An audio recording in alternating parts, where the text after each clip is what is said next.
Makeup isn't just make-believe, it's real life. It's about keeping up with the real you and looking good while you're at it. This is me, Amara, and this is Molly. And today, we're hanging out with Sorbet's highlighters and contour palettes. How to perfect the art of highlighting and contouring. You'll need Sorbet Contour Me Highlighting Brush, Sorbet Contour Me Contour Kit, and Sorbet Shimmer and Glow Shimmer Bronzer. The most important thing to decide on when it comes to contouring is where to create shape on your face. So if you've got a very broad, flat nose, you would want to push on the sides of the nose to create that lift, so your darker color would go on the outsides. And if you've got a very sharp, angled nose, you would want to push from the top of the nose to create a bit more of a flatter effect.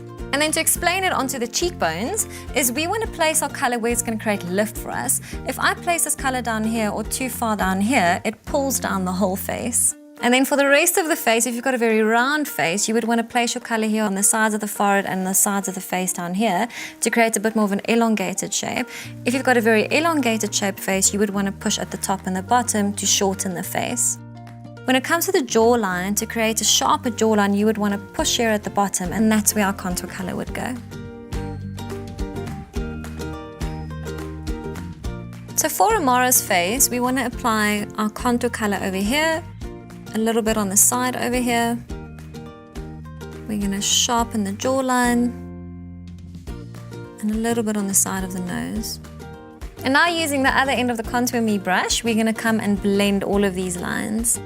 I find it best to use a circular motion. It really just helps to buff that product in. And lastly, under the jawline.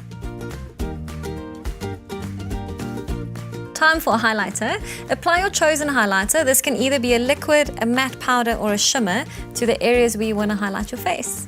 We're going to go with a shimmer highlighter. We're going to go with our Shimmer and Glow Shimmer Bronzer in Bronzed Beauty. With this, just swirl your brush through all of those colors, and then we're going to apply to the top of the brow, cheekbones, bridge of the nose, the brow bone, cupid's bow, and a touch on the chin. The thing that's great about this is if you've got darker skin, you can focus on the top colors. If you've got lighter skin, you can focus on the bottom colors. They're also great to use separately as eyeshadows. And now we just want to come and blend. Done. Beautiful. And that's how you keep it real.